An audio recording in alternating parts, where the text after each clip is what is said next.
Good evening, and happy Halloween. Tonight, I am going to be reading to you a Diary of a Wimpy Kid fanfiction. I've been thinking about doing this for a while, so I decided to do one that I felt would be fitting for Halloween. It is titled, simply, Greg and the Infinite Ikea. The Infinite Ikea, of course, is based on the Infinite Ikea from the SCP universe. And yeah, we are going to read it in its entirety in one video. Here we go. Saturday. Today, Dad needed to get a new drawer to replace the one Roderick ruined during his last band concert. Dad said that we needed to go to Ikea because I could learn a thing or two about putting something together. Don't ask me why we need to go all the way to Ikea when we could just get one at the store. Anyways, once we got to the store, Dad said that he really needed to go to the bathroom. Dad told me to go wait by the drawers, so I made my way over without him. I never knew how big an Ikea actually was until I was inside this one. It seemed to have gone on forever until I found the drawers. I noticed something was wrong when after 30 minutes Dad hadn't found me at the drawers yet. Now that I think about it, I have not seen anyone since we first got here. I decided to try and go back to the bathrooms to find Dad, except it seemed to loop no matter how much I walked. It had been hours of me walking around the Ikea. I was completely lost. I thought for sure this was the season finale of the TV show of my life. But at the same time, I'm not sure how they were able to make a television set for me seem so infinite. I realized I was getting hungry until I had a bigger problem. All the lights went out suddenly and I could barely see anything in front of me. Luckily, I was walking near the bedding display of the Ikea, so I decided to try and get some sleep. Someone had to find me in the morning. The store is now closed. Oh God. Help! I woke up after I think it was an hour of sleep to someone screaming nearby. I heard a woman screaming for help while someone very quietly was telling her to leave at the store. After about 30 seconds, I heard nothing but footsteps walking away. After that, I got no sleep. I just wish I didn't walk over to where I heard the screams when the lights came back on. I will remember what I saw for the rest of my life. I started walking towards where I heard the screams the night before. As I made my way over, I spotted a person. I got the first feeling of pure joy I had since I first entered this place, until the person turned around. It wasn't a person at all. It was a tall, faceless thing with long arms wearing the IKEA employee uniform. The thing just stood there for a good 5 seconds, looking at me, before I ran. I wasn't sure if the thing was evil or not, but I sure was not about to find out. After I got away from that thing, I decided I needed to find food or Dad. I really hope Dad is okay, if he even is here. For all I know, when Dad went to the bathroom, he could have went into an infinite public bathroom filled with the grout. After some more walking, I ended up finding an IKEA restaurant. This was almost too good to be true. I went closer to the restaurant only to find more of those freaks there. Those things just looked at me and didn't move. I was so hungry that I decided to get closer and see if they'd attack me, but they just stood there. I noticed there was food on one of the tables, so I decided to help myself to some. I don't know if those things could cook, but the food was pretty good. It was creepy eating my lunch with those things watching me. After I finished eating, I decided I should leave before I find out if the thing and his friend wanted to serve me for the next meal. As I was leaving, I saw something moving near some drawers in the distance. I decided I should run over and check it out. I ended up finding actual people. I wasn't alone in here. There were 3 other people. One was a police officer named George, another was a kid my age, and lastly was an old man named Charlie. Officer George told me to come with them because they had a community filled with other people. Except we needed to hurry because the lights were going to go out soon. George explained that when the lights go out, those things attack people, which would describe what I heard last night. I asked George why they were out in the first place, and they said their group is the law in the Ikea, and there was a feud between 2 other groups. But as he said that, the lights went out.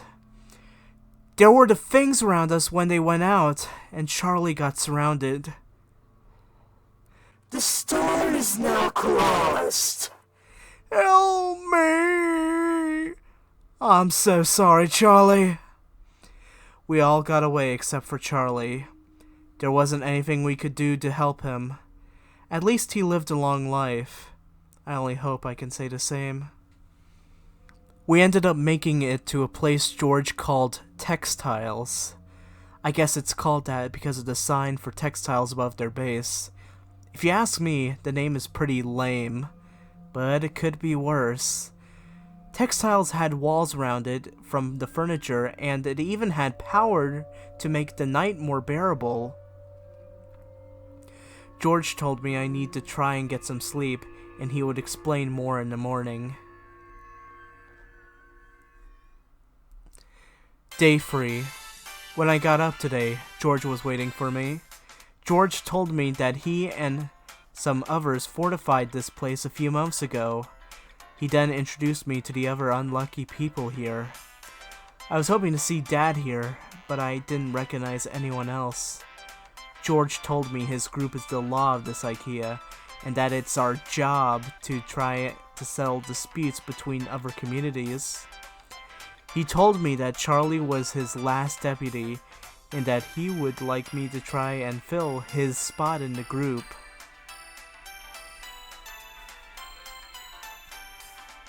George said everyone in the community needs to do their own part for their very own survival.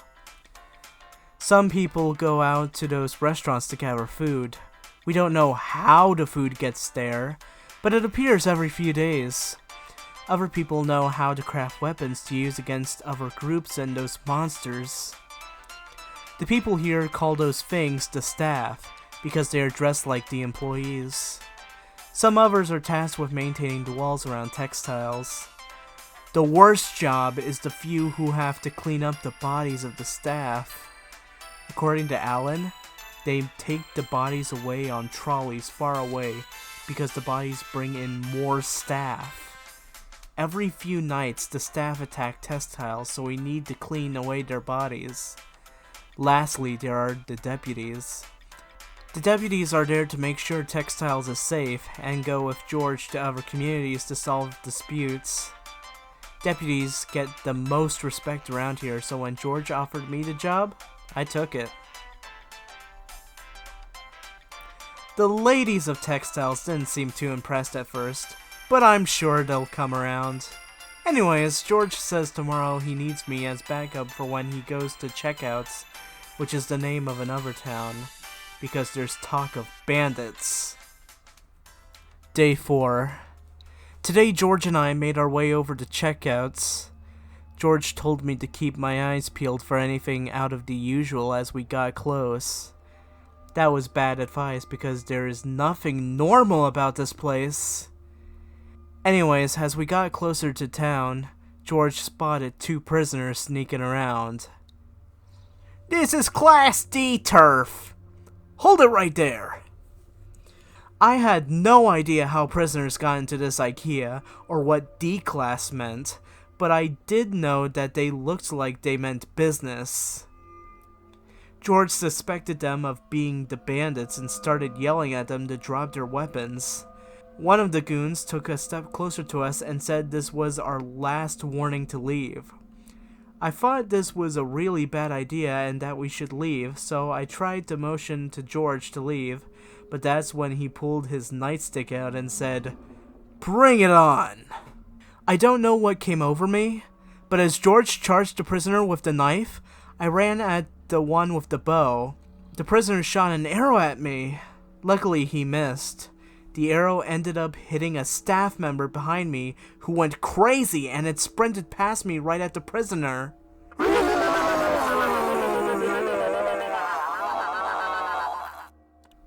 I thought I was going to have to fight, but the staff took care of the prisoner for me. I guess a life of crime doesn't pay after all. Oh God, please! After the staff member dealt with the archer, I ran back over to help George out. When I got there, he was beating the prisoner with his club. I got a little carried away. We ended up checking his pulse, except he didn't have one. George said we needed to stop wasting time, so he left his corpse and continued heading to checkouts. When we arrived at checkouts, there wasn't much left. It looked like most of the barricades the town had were destroyed. George said we needed to scout the area to find any survivors. I looked all around and couldn't find anyone alive. Some people were torn apart, while others had arrows in them. It seems like staff and people attacked this place before we arrived. George seemed upset, but said there wasn't anything we could do except fortify this place for the night. I don't think I will be getting any sleep. Not with the smell of bodies everywhere. We started moving everything we could find to make a temporary base. Checkouts looked like it was pretty nice before they were attacked. The place even had an emergency phone. I went over to see if I could call for help, but it was useless. Bill. Zebra. Tickle. Quit messing around. We don't have much time. We ended up securing an area for the night, made mostly of shelves. I decided to ask George how he even got here because he's a cop. He explained he was called to the Ikea 6 months ago because someone was shoplifting. George lost his partner after 2 days of being here. George said they were ambushed while they were sleeping. Now that doesn't make me feel safe when he's keeping watch tonight.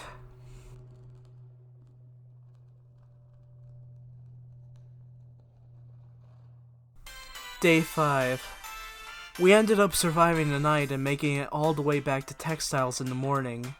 People were super excited to hear from George about the trip, but not me. Sheriff! According to Eric, while George and I were away, someone snuck into Textiles. Eric said the mystery man got away, but nothing was stolen from our supplies. I don't see why someone would do that, but it looks like we need to be more aware in the future. Who knows what could have happened if no one saw him. Day 6. Last night was horrible. Every night there are usually a few of the staff who try to get into Textiles, but last night was the most we've ever seen. There was a staff horde trying to break into one of our weak points. The store is now closed. Please leave. We were able to hold them off, but they just kept coming. The first wave broke in. Luckily, we managed to kill them. But the second wave showed up. The second wave of staff was bigger than the first. We took a few losses that wave. Please leave. When the attacks were over, we had to clean up the bodies. There must have been about 60 staff. It just came out of nowhere. And we don't have much time. I don't know how we are going to clean up the bodies and fix the walls. I better get to work. Day 7. Last night was even worse than the one before. We cleaned up all the staff bodies and Textiles, but another huge group attacked. We lost many people, and I don't think we can rebuild Textiles after last night. I got lucky. We don't know if the staff are getting more organized, but George has called a meeting for us all.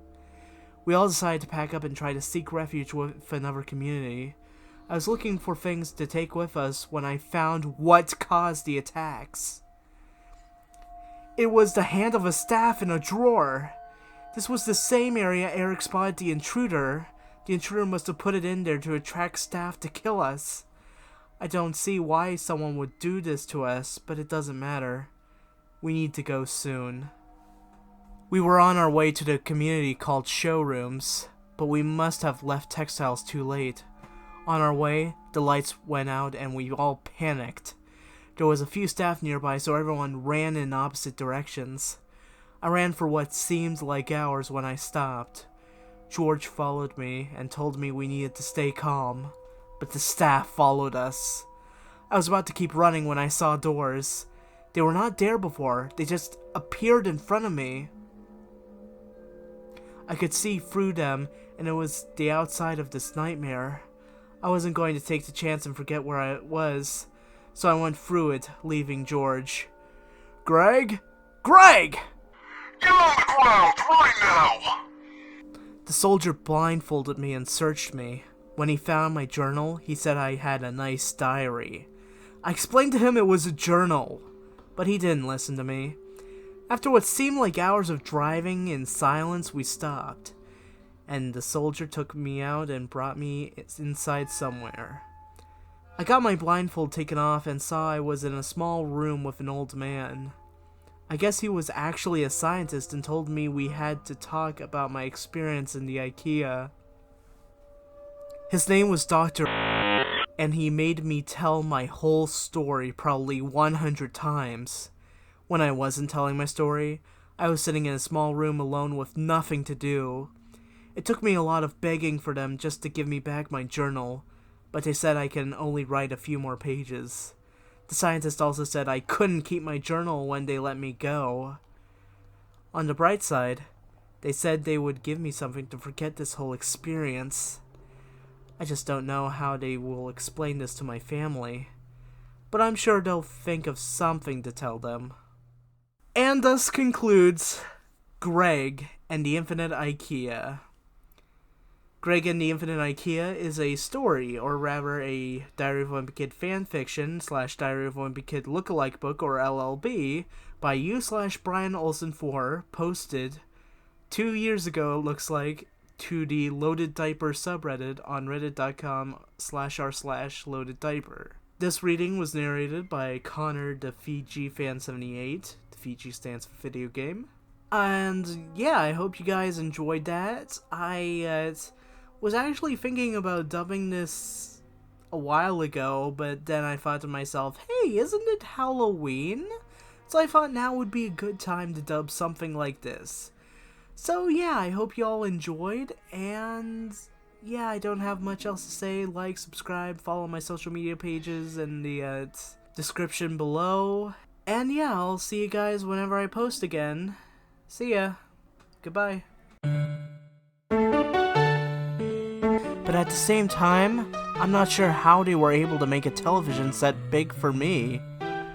Ah, fuck. I accidentally messed that up. But as he said that, the lights went out.